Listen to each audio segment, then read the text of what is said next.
In the third video of chapter 2, we will look at learning theories.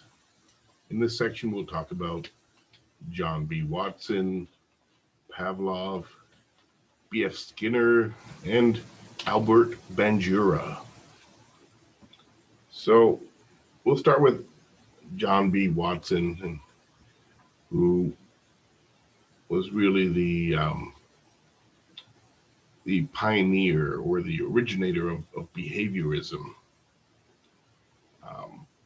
And John B. Watson believed that we are born a tabula rasa, which translates to blank slate.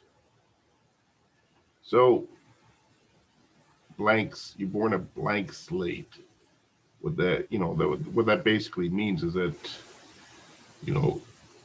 who you become is going to be determined after you're born by the environment. So this theory is very much on the nurture side of nature versus nurture. Basically, being a blank slate, Watson is not giving any weight to your genetics or your biology when you're born. He says basically that it is the environment that will determine everything about you. And he's one thing he's known for is a famous quote along this idea here, and I'll just go there real quick. And this is Watson's quote. He says, "Give me a dozen healthy infants, well formed, and my own specified world to bring them up in, and I'll guarantee to take anyone at random and train him to become any type of specialist I might select. Doctor, lawyer, artist, merchant chief, and yes, even beggarman and thief, regardless of his talents, penchants, tendencies, abilities, vocations, and race of his ancestors."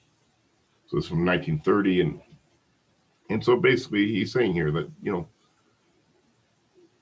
with the right nurturing, with the right environmental inputs, you can become anything. The starting point doesn't matter. So it's that blank slate idea.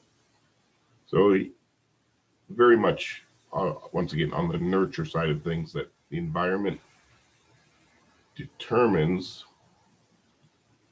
our behavior, including, who we turn out to be, our personality traits, our temperament, our fears, our behaviors. I mean, it's all based on the environment that you grow up in.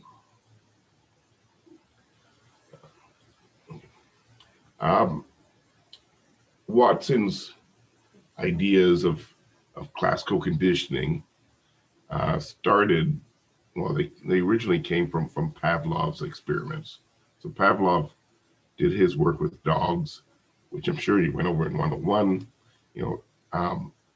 before Watson began behaviorism. And Watson ended up taking Pavlov's ideas and expanding upon them and applying them to humans and researching and experimenting the idea much more. And so it became classical conditioning, the pairing of stimuli. And so, just in case you do forget about, you have forgotten about Pavlov, here's a quick refresher on what Pavlov did with his dogs. Here we go. Okay, so this is the basic conditioning sequence. You have originally some kind of unconditioned stimulus that produces an unconditioned response. It's basically like a reflex response. I mean, it's there without any training. So, for instance, you present food to a dog, it salivates. And it's an unconditioned. Unconditioned means unlearned or innate. It's just a natural response for a dog to salivate when you present food to it. So that's why the food is an unconditioned stimulus. It's not, hasn't been learned. The dog hasn't learned to salivate to food. He just does it naturally. So unconditioned stimulus causes an unconditioned response. Then there's a neutral stimulus. It could be many different things, but here it's a bell. And you can see that if you ring the bell, it causes no salivation. Sure, the dog will turn towards the sound, but that's all. It doesn't salivate. So we have food that causes salivation, the bell does not. So during classical conditioning, what you do is you pair the two together. And for maximum conditioning, you would ring the bell right before you present the food. And you do this for a number of pairings. And of course, the dog's going to respond to the food by salivating. But then after a while, what we can do is we can just ring the bell, and now the dog salivates in response to it. Remember, back at the starting position, there was no salivation to the bell. Now it does salivate to the bell. So learning has obviously occurred. The dog has changed its behavior to the sound of the bell. The neutral stimulus we now call a conditioned stimulus, CS, means that condition means learned. The dog has learned to respond to this stimulus. And its response, the salivation, is now called a conditioned response. He learned to respond this way to the bell. He didn't used to respond this way. So whenever you see conditioned stimulus or response, it means learned. Unconditioned means that it's innate or naturally occurring. And that's basically the steps that Pavlov took. And these are the steps of classical conditioning.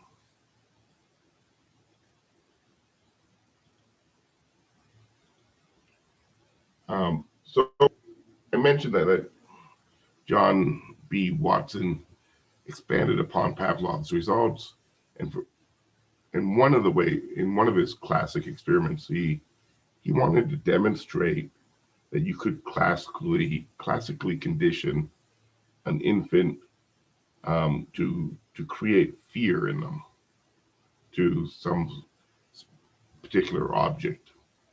And this was the little Albert experiment. So little Albert was an infant, and just to go through it briefly, what Watson did was he presented a white rat to the infant. The infant showed no fear to the rat. He was fine with it. And then, so initially that rat was a neutral stimulus. It did not cause any fear in little Albert. And then what Watson did was he did some classical conditioning trials where he would put the rat in front of little Albert, and then he would make a loud clanging sound right behind little Albert's head. Infants are born naturally afraid of loud noises. And so every time you'd make that loud noise, the infant would cry and show a fear response. And remember, he was putting the rat in front of him each time. So after a while, he, just like in Pavlov's experiment where he finally rang the bell and the dog salivates, now he presents the white rat and the child cries, even without the noise. So the child went from not being afraid of the white rat to being afraid of it. So he demonstrated in this experiment the creation of a fear. And he said he was making the point that this is where all of our fears are learned, through classical conditioning episodes, particularly during childhood, or even you can do it later as well. You can develop fears as an adolescent or an adult, but and so he was showing the power of classical conditioning. Not only was little Albert afraid of the white rat, it also generalized to anything else that was kind of similarly white or furry. So he was afraid of a Santa Claus mask and a white beard, and he was afraid of a white rabbit and a white fur coat. because it reminded him of the white um, the white rat. So, anyways, there was a number of fears that developed, and this we now know. I mean, we do know that this is the way that many fears are originated during childhood, where you have um, two things paired together, and it creates a fear response, and what used to be a neutral stimulus ends up becoming a conditioned stimulus. So, just a quick example: you're in a car as a young child, you're driving across a big bridge, and there's uh, a stroke of lightning with really loud thunder, and it really scares you. Well, you happen to be on a bridge at the time. It's possible that you'll develop a fear of bridges, even though it was the lightning was the unconditioned stimulus. It's what really, the lightning and thunder really caused the fear. But because it was paired with the fact that you were on a long bridge, well, all of a sudden you may be afraid of bridges. So, um, anyways, this was quite a demonstration. This experiment, I hope you know, would be considered unethical in today's world. You can't take an infant and create fears in it. Um, but at the time, it was allowed. The rules were a little bit lax back in the earlier 1900s, and but it was certainly um, a convincing demonstration of classical conditioning and the development of fears. Okay. After Watson, in the behaviorism subfield of psychology, after Watson came along B.F. Skinner, and he was the next major figure in behaviorism, and B.F. Skinner introduced us to operant conditioning. So operant conditioning is when spontaneous behaviors are controlled by the environment's response to them, meaning the consequences to the behavior. So, as it says here, voluntary response is strengthened by its association with positive consequences. And similarly, a voluntary response is weakened by its association with negative consequences. So, you do some kind of behavior, and whether or not it turns out positive or negative determines whether you're more or less likely to do that behavior in the future. Um, so, um, one important term is reinforcement. A reinforcement is anything that increases the likelihood that a behavior will be repeated. So if a child does some behavior and then I don't know, the mother says, "Hey, good job," and then the child starts repeating the behavior, then that good job was a reinforcement, because it increased the behavior. There are both positive and negative reinforcements. Hopefully, this is all with you. Um, a positive reinforcement is when you get something that you like and want. So a child ties their shoelace and you give them a piece of candy, they're more likely to tie their shoelaces again because they received something that they like. A negative reinforcement is when something disagreeable is removed. Something disagreeable or aversive is removed following a behavior. Um, so, for example, um, let's say a child is has to do a timeout in the room, um, and and then the child says that they're very sorry for the behavior, and then they're allowed out of the room. Well, that apology, saying that they're sorry for the behavior, caused the removal of a disagreeable situation. The child maybe didn't like being stuck in the room. They wanted to come out. They did a behavior apology. It led to them being able to get out of the room. So they're not getting, in this case, you're not getting something that you like or want. You're getting out of something you don't like or you don't want. Even a simpler example is, let's say you tell your child that if they get their homework done before dinner time, they don't have to do any dishes afterwards. So by doing the behavior of doing homework, they get out of something that they don't like. Something disagreeable, once again, is removed. Doing dishes is removed because they did a behavior. So in this case, in both positive or negative reinforcement, a behavior increases. Reinforcement always means that a behavior increases. So in the terms of negative reinforcement, that first child is more likely to apologize in the future because it got them out of a negative situation. That second child's more likely to do their homework before dinner time in the future because it gets them out of something that's disagreeable. Okay, let's go to another cute picture here. And suppose I want to establish and maintain some behavior with the child. Do you think I should reinforce every instance of that behavior, or just reinforce the behavior some of the time? So I'm trying to get my child, I'm trying to teach my child a new behavior. Um, should I reinforce every time they do it, or just some of the time?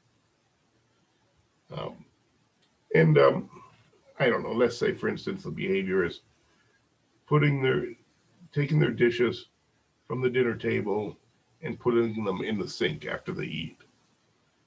And then I can give the child a reward for doing it. Should I do it every time they do the behavior, or just some of the time? Well, if you do it every time, it's called continuous reinforcement. And continuous reinforcement does a great job at establishing a behavior. If you want a child to learn a behavior quickly, it's good to reinforce every time they do the behavior. But less frequent reinforcement, or what we call, partial reinforcement or variable reinforcement, it's better and more effective at maintaining a behavior over time. So it would be best if, after the child gets used to putting their dishes in the sink, I don't give them reward every time, but every now and then I reward the behavior, and this will keep the behavior going longer than if I continue to reinforce every behavior. Because what happens, of course, is that at some point you're going to miss it. You're going to miss giving them reinforcement. They're not going to get it sometimes. Sometimes they might do the behavior when you're not around to reinforce it. So it's best to teach them that they're not going to get a reward or reinforcement every single time. And one example I like to use is, to kind of highlight this, is think about when you put money into a soda machine or pop machine, depending. I don't know what term people around here necessarily use, soda or pop, but you put it, let's say it costs $1, you put your dollar in, you press a button, you get your Coke coming, your can of Coke coming out. What you expect is to get your can of Coke every time you do that behavior. So like, you put your dollar in, you press a button for Coke, you expect a Coke to come out. That soda machine is like, provides continuous reinforcement. Now, imagine you put your dollar in, you press the button and nothing comes out. You try some other buttons and nothing comes out. I mean, how likely are you to put another dollar in? I mean, most people certainly wouldn't. So if you're used to it happening all the time, and then one time it doesn't happen, you kind of quit that behavior. Now, sure, you could go to another pop machine and do the behavior, but you're going to quit putting dollars into this particular machine. And that's the problem with continuous reinforcement. Once again, if one reinforcement gets missed, often the animal or the human will stop the behavior. Now let's compare that soda machine to a slot machine, like at Vegas.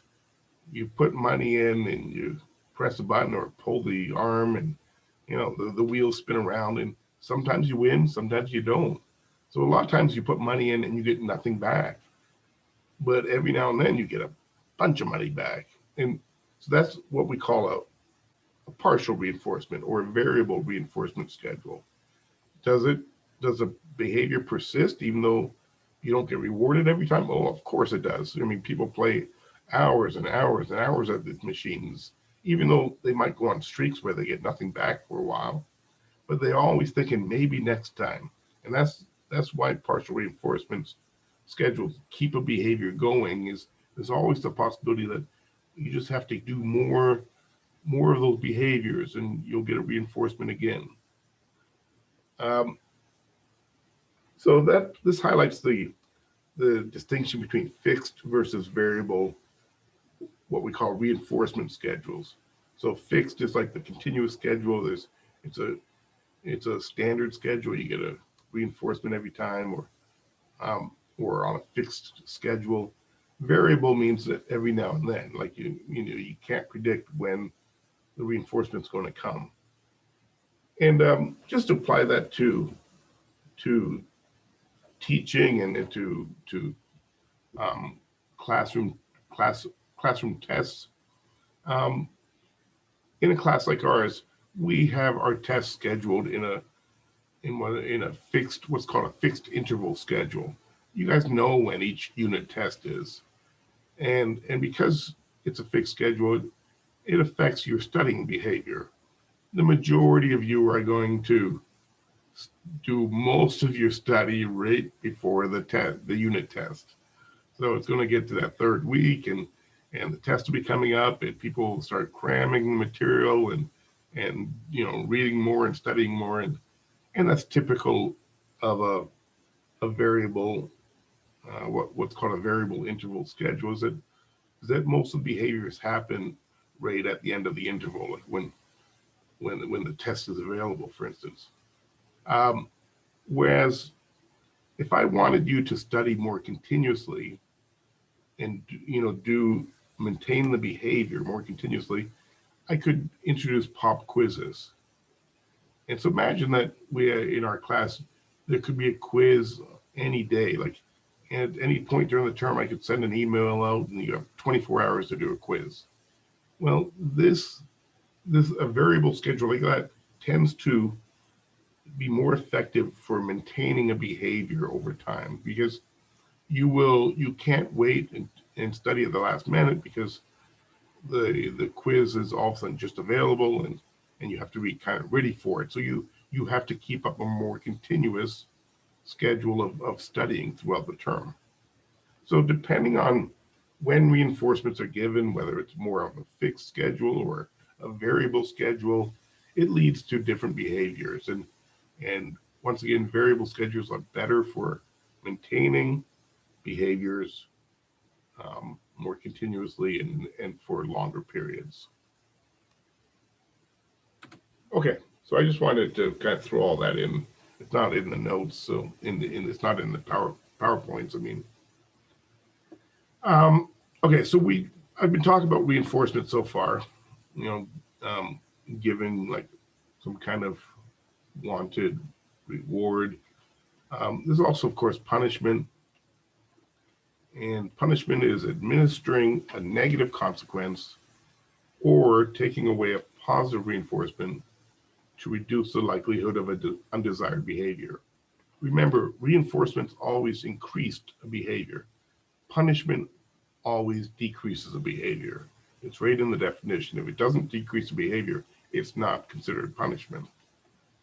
Um, so, a simple example is every time, let's say, a child hits their little sister, the child gets sent on a timeout.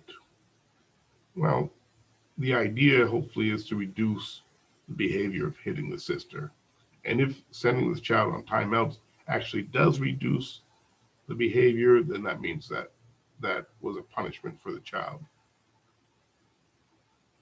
And by the way, sometimes what we think of as punishment may not be. If the child's hitting behavior actually increases, it would turn out that sending them to the room is acting as a reinforcer. So sometimes we may think something is a punishment, but if it increases the behavior, it means it's somehow reinforcing the child. Maybe they love getting sent to the room, for instance. Okay, so it has to reduce the behavior to be a punishment.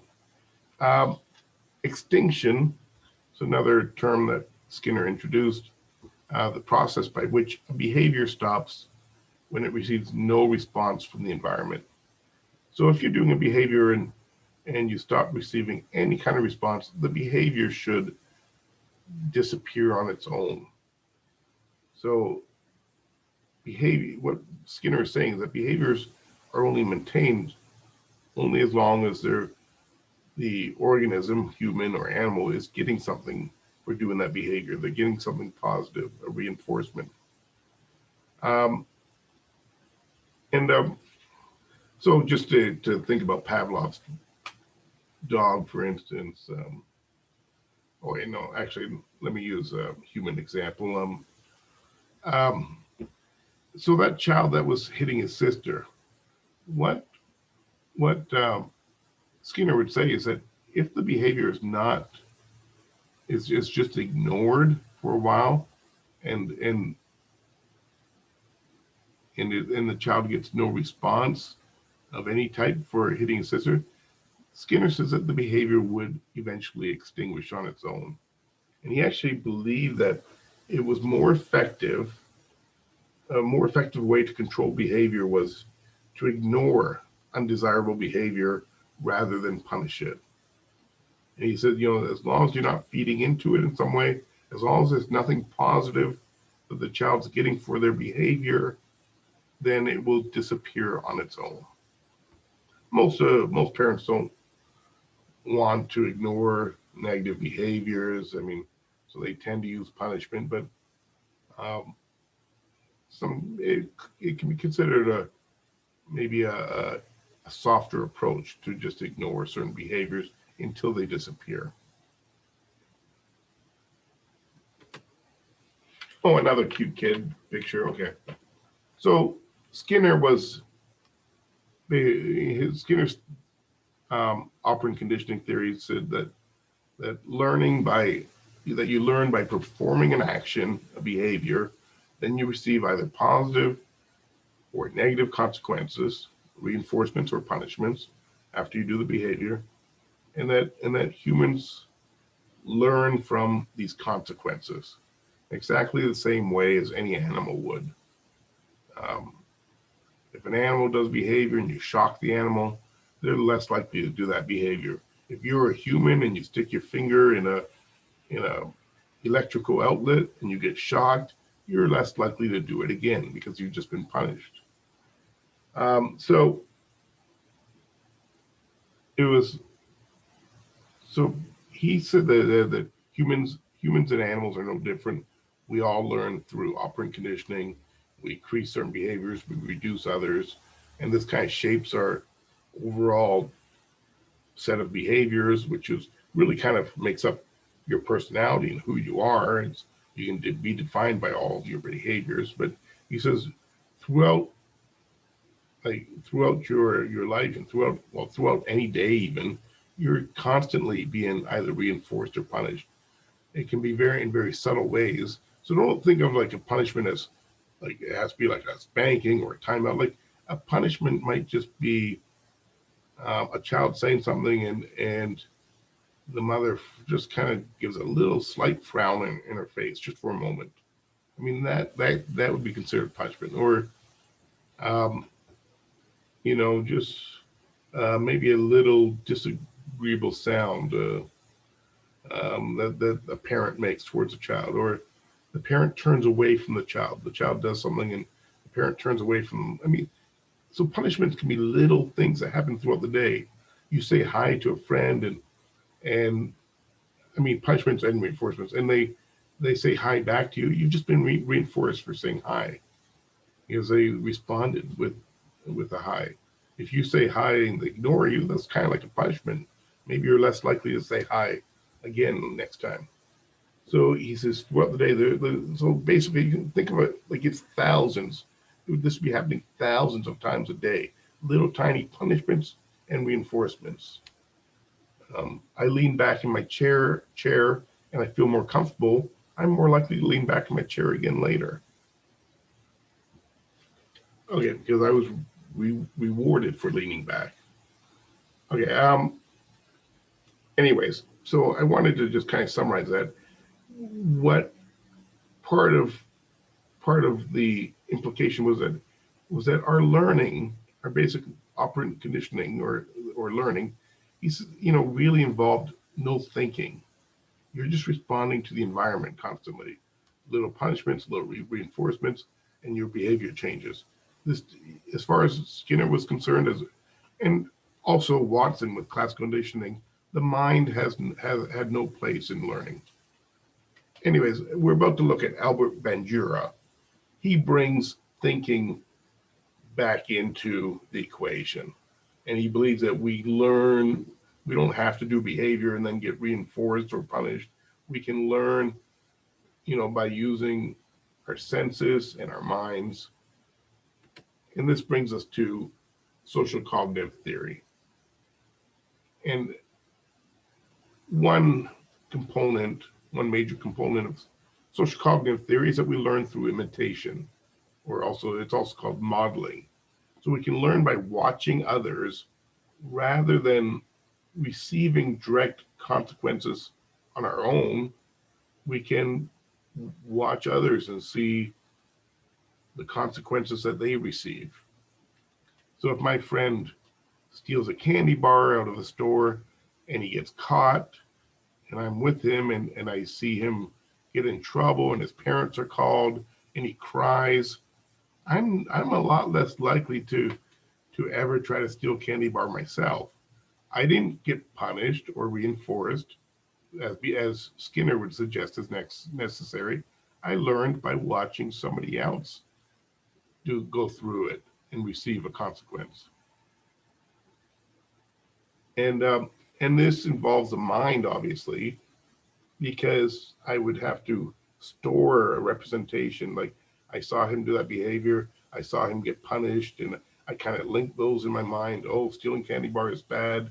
You can get in bad trouble, and it's all through thinking that I have now, possibly changed my behavior. Maybe I used to steal candy bars, and then I see my friend get caught. And okay, so this once again So I'm pointing out that it differs from behaviorism by looking at inner mental processes, and it shows that cognition plays an important role in human learning and human behavior. This is one of the things that Bandura says differentiates us from animal learning. Animals aren't necessarily watching other animals and saying, "Well,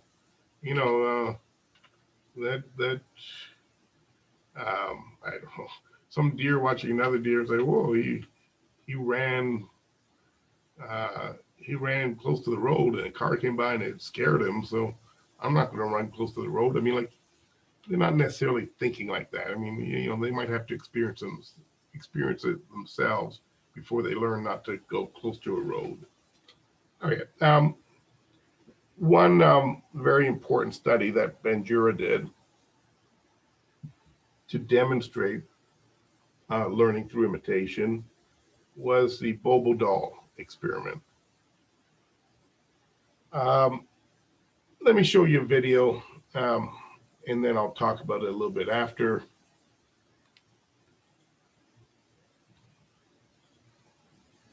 This is an older video. It's a little slow, but just bear with it, and then I will talk about it. Okay. I'm getting there. Just need to set it up. Here it is. Okay. So this is Bandura's Bobo doll experiment.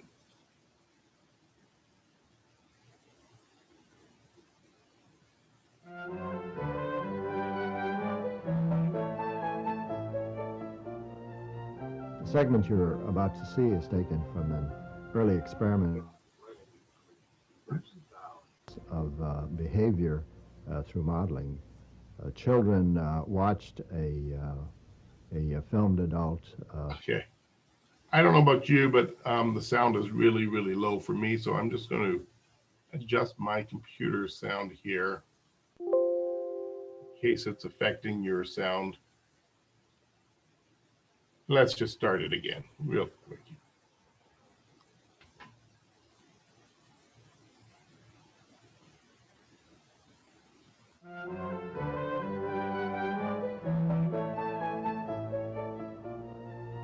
The segment you're about to see is taken from an early experiment on learning of aggressive styles of behavior through modeling. Children watched a filmed adult perform novel aggressive acts toward a inflated doll, and the physical aggression was accompanied by novel hostile remarks. We later measured how much of this modeled aggression the children had learned just by watching. Now, the measurement of learning of aggression uses simulated targets rather than live ones. For example, to test how well bombardiers have learned bombing strategies, you would use simulated targets rather than require them to bomb San Francisco or New York. The model pummeled the doll with a mallet, flung it in the air,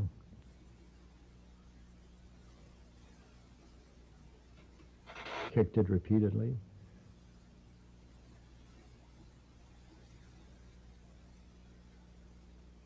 threw it down, and beat it.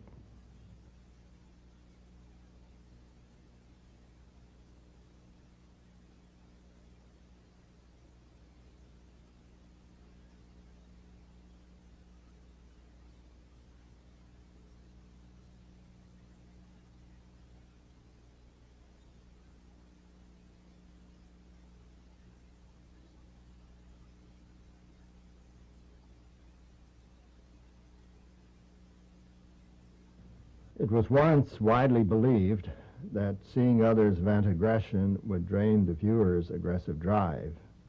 As you can see, exposure to aggressive modeling is hardly cathartic.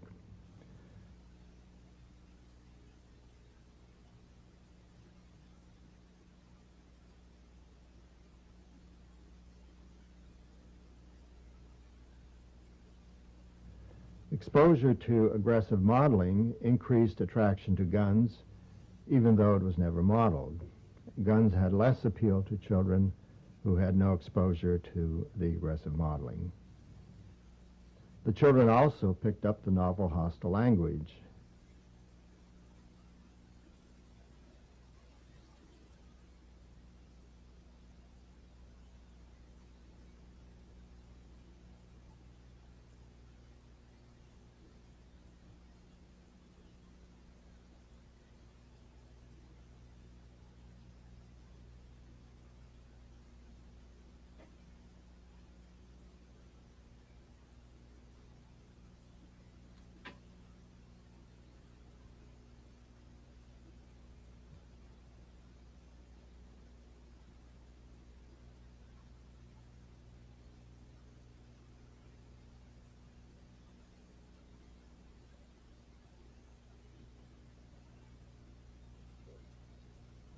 The room contained varied play materials.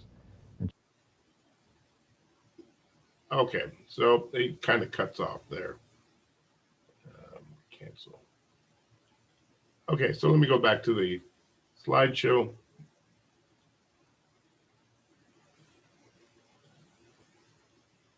And so what you saw there is it, or the way the experiment was set up was that some children watched a video of an adult behaving aggressively with the Bobo doll. Others watched the adult play nicely with the Bobo doll. Um, I think there was a control group that didn't watch any video and they just got to go play in the room. And there was also some further conditions in another part, in another experiment where they the adult that was aggressive either got rewarded by somebody saying, "Hey, good job," like beating on that bubble doll, or somebody said, "Oh, you shouldn't have done that." And and what he found was that the children that watched the aggressive model um, were much more likely to treat the doll aggressively themselves. And as he was pointing out in the video there, they copied a lot of the behaviors they saw the adult perform. In the second experiment, they were more likely to do so if the adult was rewarded. So they saw the adult get a positive consequence. Somebody said good job, and they were even more likely to be aggressive towards it.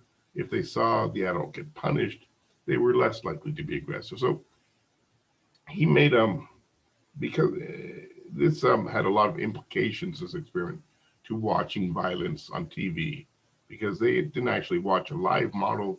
They watched videos, and then they repeated the behaviors right after, as soon as they had a chance themselves. So it pointed out that children will copy things that they see adults do, and so it had implications for watching violent television.